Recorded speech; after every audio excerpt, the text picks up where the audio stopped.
Hello students, today's topic is divide and conquer. The previous topic was algorithm and analysis of an algorithm. In that topic, I have shown you how to write algorithm, how to analyze an algorithm, and what is the purpose of algorithm. Right, now the next topic is divide and conquer. This topic is related to a strategy for solving a problem. Like this, we have another strategy in this subject like greedy method, dynamic problem, backtracking, branch and bound. So this is a one strategy. So let us understand what is strategy. Strategy is an approach for a design for solving any problem.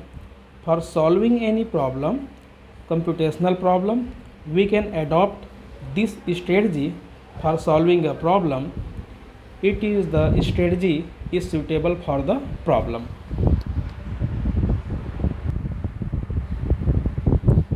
If a problem P, it has some sizes, suppose n is a size of input. Like we have a problem P, it has some size n, this is our input size, and if we say that the problem is large, we are going to say that the problem is P is large. So divide the problem into smaller sub problems. P1, P2, P3 and up to Pk.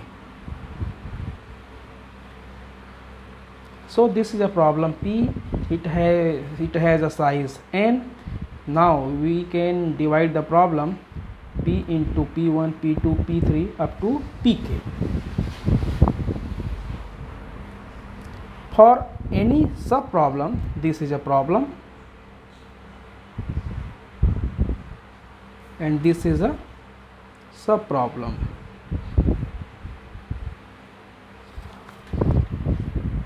Now if we can say that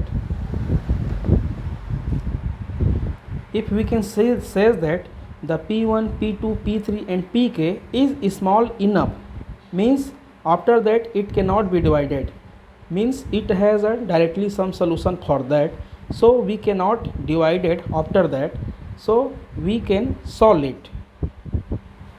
S1, S2, S3 up to Sk. If the problem sub problem P1, P2, P3 and Pk has, it is already a big size of problem, so we can divide P11, P22, P33 and Pn, P21, P22 and Pn.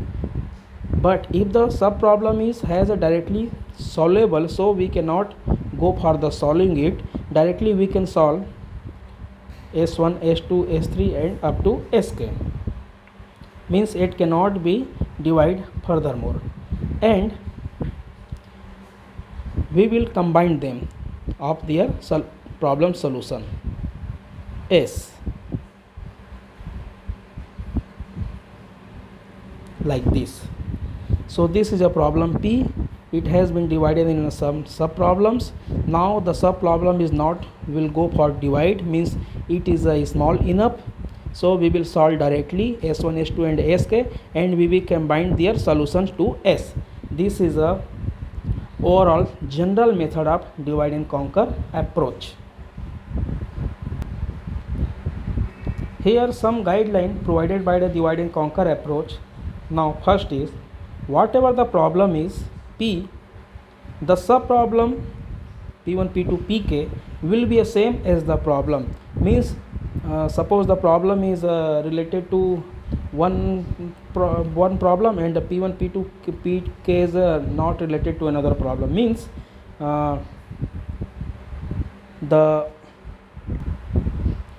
suppose the problem P is related to sorting, so the P1, P2, P3 and Pk are also related to sorting, not for sum, additional, multiplication, divide, right?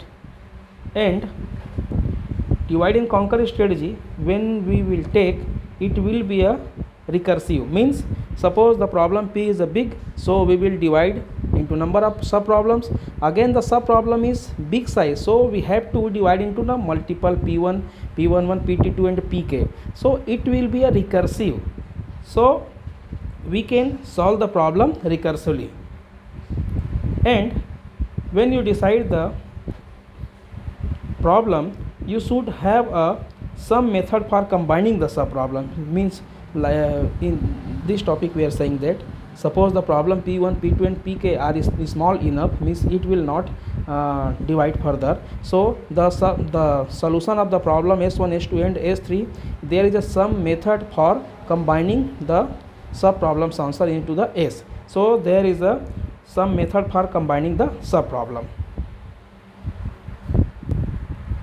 If there is no method for combining the sub solution into the solution, so we cannot adopt this strategy. If we have having the method for combining the sub solution to the solution, then only we can adopt this strategy. So here we are going to write divide and conquer algorithm, means how to write an algorithm for divide and conquer, general purpose algorithm. So suppose we have a divide and conquer problem for the problem P, right? We are going to writing an algorithm for solving the problem with the method of divide and conquer, DSC, divide and conquer. If the problem is small,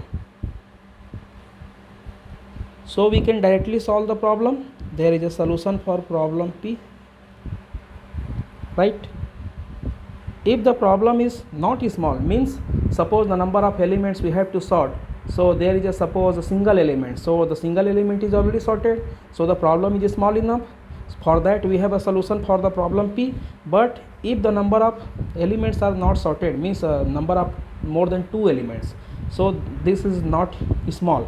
For that we have a if then else condition, so that we have to divide the problem into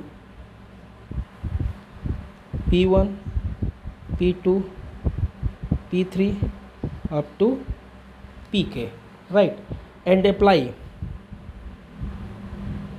divide and conquer for P1, divide and conquer for P2 up to divide and conquer for Pk. Now combine them. After getting the solution, we have to combine them. Combine the solution of P1, means sub problem. Combine P2 up to Pk, right?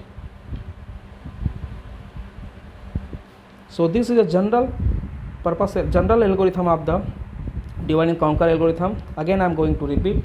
This is a divide and conquer method for problem P. If the problem P is small enough, means it will not divided, so there is a directly solution for that,